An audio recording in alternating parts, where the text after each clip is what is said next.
URHOBO. URHOBO.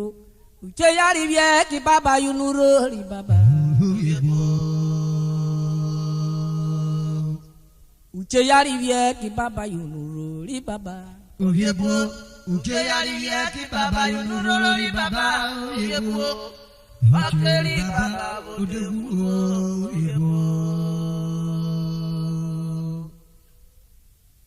Ado URHOBO. URHOBO. Ucheyari vyeki baba yunurori baba. URHOBO. Ucheyari vyeki baba yunurori baba. URHOBO. Ucheyari vyeki baba yunurori baba. URHOBO. Akeli baba URHOBO. URHOBO.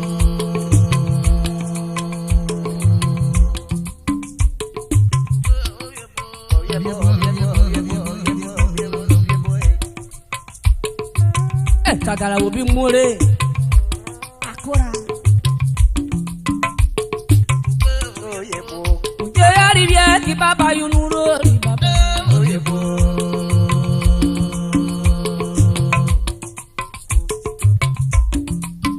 Ucheyari vyeki baba yunurori baba. URHOBO. Ucheyari vyeki baba yunurori baba. URHOBO. Akeli baba URHOBO. URHOBO.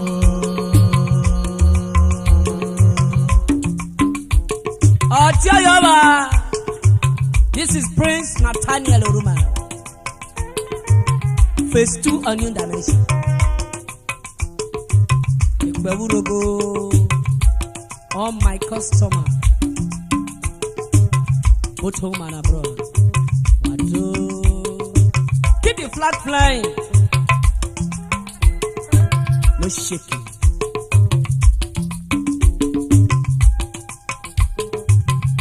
Wherever you are, share it.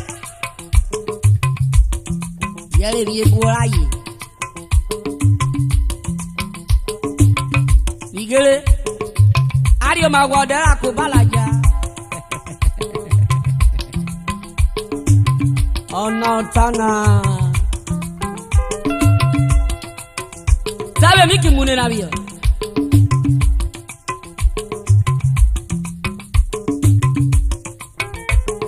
Yo me va a venir este hombre Eruobo, Roda Vere. Colonel Nite Kwale, retired. Chairman, Chief Executive Director, Tegating Hotel. Number 95 Jakba Hospital Road. Ekpan Warri Delta State, Nigeria.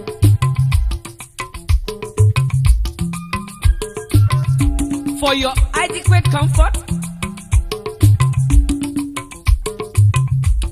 locate Tegating. Well furnished room, suite apartment, free internet service in all rooms and suites. Africa Bush Bar with live band entertainment every day. Security, both armed and unarmed. DSTV service. Intercom service. Free tea, coffee. Service to in-house guests. African and intercontinental restaurant services. Portable, uninterrupted power supply, adequate parking space. My brother, this will not be second look. Shine your eye well. The ultimate, the best in town with modern equipment. What they call the Ribeira, I worry about you.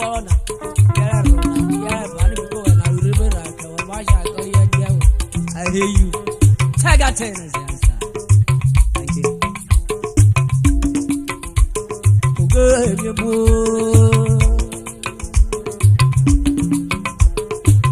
URHOBO. Ucheyari vyeki baba yunurori baba. URHOBO. yari vie ki baba yu ri baba. Oyebo, uke yari vie ki baba yu ri baba. Oyebo, akeri baba oyebo. Oyebo.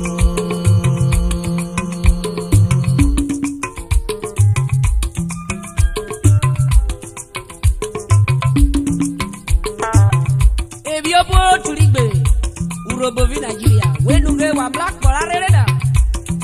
Uche yari vie ko share. Okiro share wa po. Ode. O share na dewu. Oyi tunu ro royi. Eti oyo ye wa. Uche share la yi vie ke. Obi aye na de wa po. Oyi che o vako. La yi na wo. Selo dewu.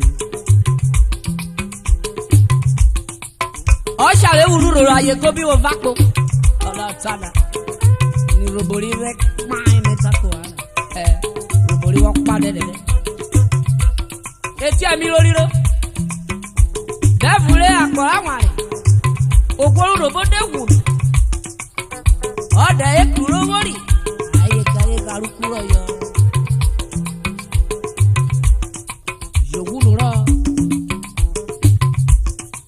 Eri ko yo de me yo bi yo. Okay, na rumetana. Ute ko ya haro. Rotawo no.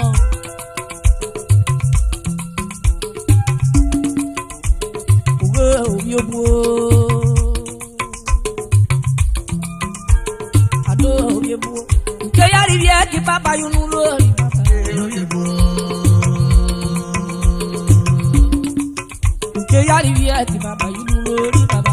Oyebo, uke yari vie ki baba yu ri baba. Oyebo, akeri baba oyebo. Oyebo. Wenuge akoko maderie. Ogwoje evako. URHOBO yoyobo. Omega ukuro worio. Oderi wi. Oye na woruna. Oyoko erobona. Odi oblare re. Jeke wabo. Womi yote. Ema wo yari ejo. Lo foli lo tegba.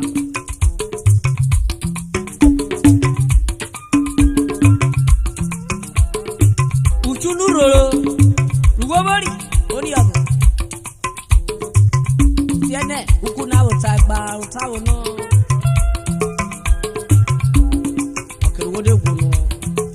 Kale soro rumebo ta.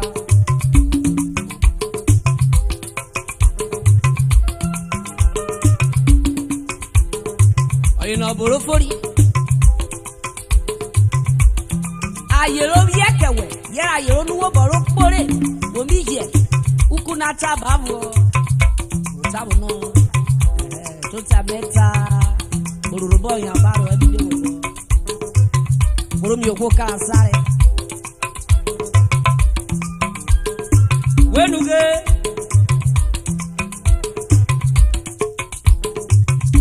Ufu ba odi akekweji. Wasa wagara ku onyaje woke. Oruawe. Yera igepa. Olaga ruku URHOBO wa tete ute nunu. Keya. Lori eti baba. Yo yegi. Natana.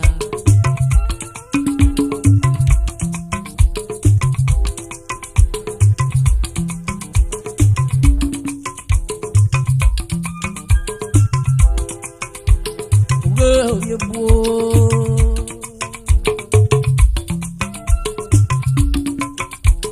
Ado oyebo. Uke yari vie ki baba nuro baba. Oyebo.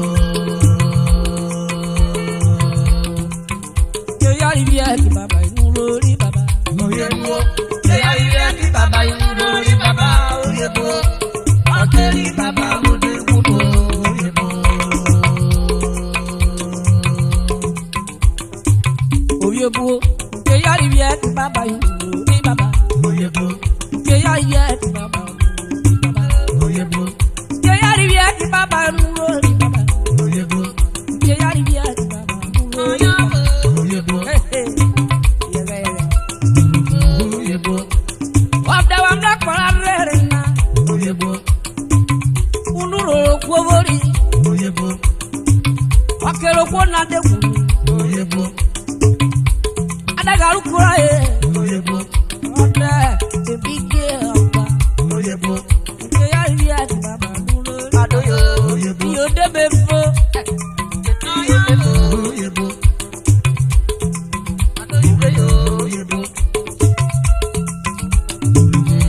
Adega luku na wo mi yo driver.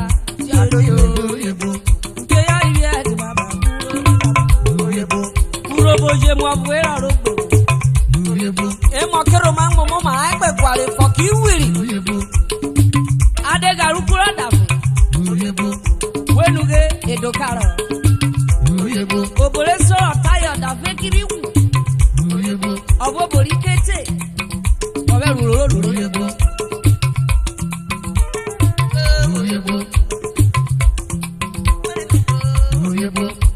Ọ̀rọ̀ pèrè ọjọ́ tí ọyẹ́ rẹ̀. Kìdíè. Ọkì ọ̀bù yọrí èsà kòkó tán. Èfúrò sákwárẹ̀. Ọyẹ́ sọ̀rọ̀ lùmẹ́wọ̀ sọ́à. Ugbo tọ̀rù lè mẹ́nà. Conclusively yọ ìbò tààrà. Wẹ̀wẹ̀ ló wíyé wíyé kúrọ̀ ṣáré.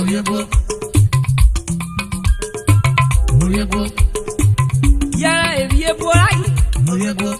Ó ní ọ̀bùn wọ́n mẹ́ta mi.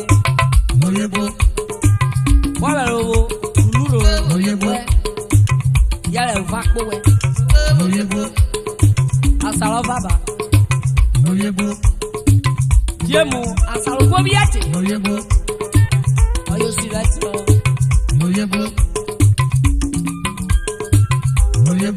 Ọtí ọyẹ́ yà ń dẹ̀rù owó wákẹ́rì o. Mi fọdà mari ọba.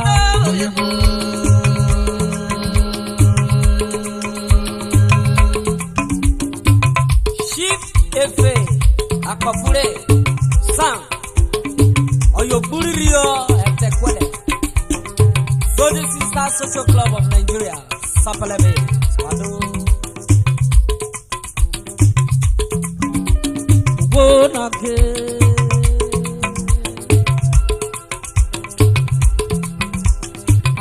Noke, what happened to me? Not kill me.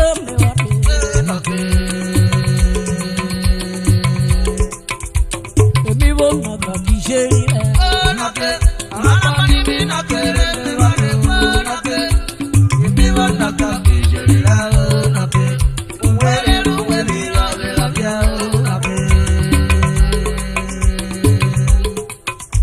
I would not be.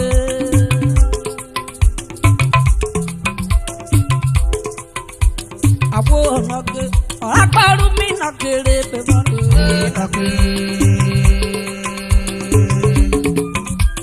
Emi wo noke officially. Noke, ana mani mi nakere pe bade. Noke, emi wo noke officially. Noke, uwe mi ore labia. Noke.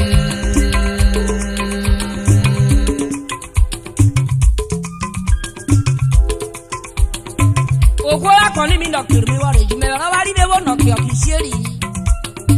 Oyo wi kewo. Chief Monday asaka. Ye pakpale. I fear no evil. Ani guy na oswaru. Na wa bere. Be ja ko we. Be diri oke yori. Sabola muke okosisi. Ye bre mo ayiro yo. Mera bere. Amia Abagba Okwe blabe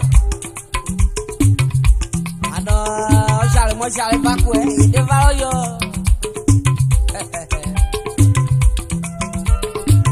On the 28th October 2007 We go do vlogere Adi kweje rekba Wari enoke record time. What to where you kill? I didn't go to kill. What to where you go? I didn't go to kill. What you to where you? The river fuere. O mamere ri wona ke wonu korora. Wo borora anu we oga gare wo ogwefia.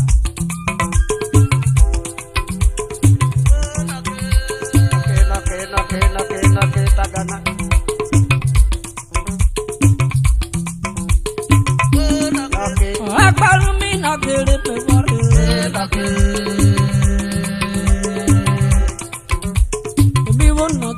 kisheri. Noke, ana mani noke, wale noke. Ebibo noke kisheri noke. Uwele ole noke.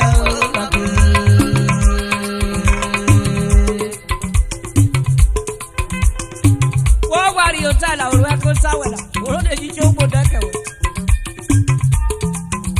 Wo ya jago sure ewu wo mo ke wo wa. Nupe fi pe omo bo ba de wa pa ro. Ani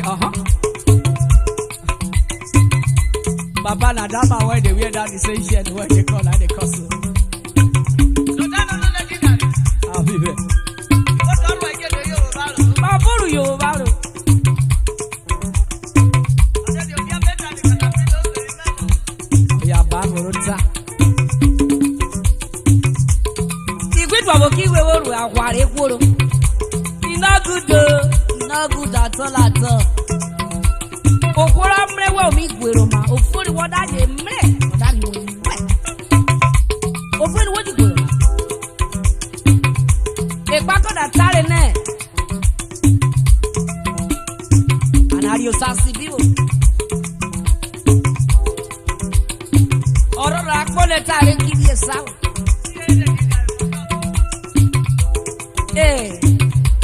jibe meka oboro Engineer Joro de Omene. Baba na Baba. God bless you. Robinson de Regare. Anjo Regare. Anubi yeri bori ne no isho selo yo. Warwako to bomado milegwa todi. Obara. Olologu. Honorable Peter Onotugoma, now the current President General of Agbo Unity Club.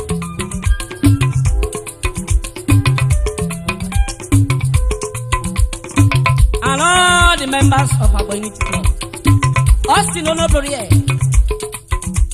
Yoki Akbare, Emudiaga Social Club leader, and all its members. Oji Yoluenati Organization Merere. Professor Johnson, Ositejo Raja, Oyifoyeti, Alubiji Yere, and Koko de Night Shuri, this old shop seller, Lepa, Ilaya, Ekare, Euro, like Woody Wado, Ajia.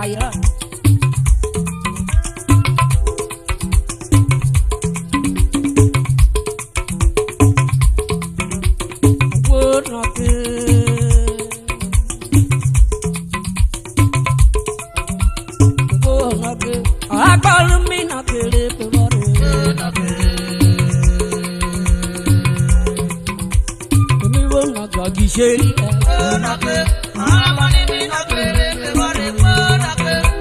Ebibo noke kisheri noke. Uwele ole noke.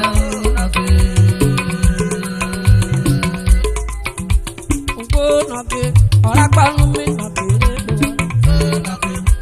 Ebibo noke kisheri noke. Ora panu mi noke. Noke kisheri noke. Owe gware. Uwale furoro. Uwo gware. Gware o pe ke wo corona. E mari riri bi ami ototo ani nenna. Number 1 na gamba. Eri wo mo bi ami ojigiro. E buro doku. Go keri ana go kebe buro doku no. Ariri no mori ame puri adagebe ede weke to bo we warida ora panu mi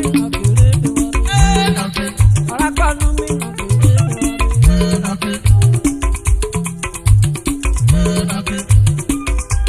mi agwa Michael Obayendo Papigo Isara me gbo we kobiro Omiregwa Clement Obayendo MD Kobe, oh yeah, remember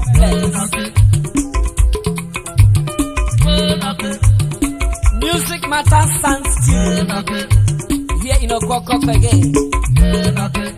Thank you for for your perfect recording. Engineer T, Onyenka and his assistants. All I got to me, not I don't feel one, not to be shady. Equal bell, in the bell, make us a block so that it would a year. I do. All I got to me, not I wanna marry a fire.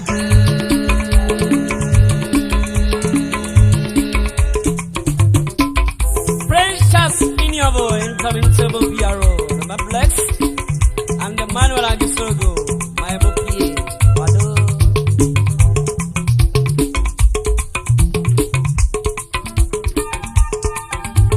Go Noke.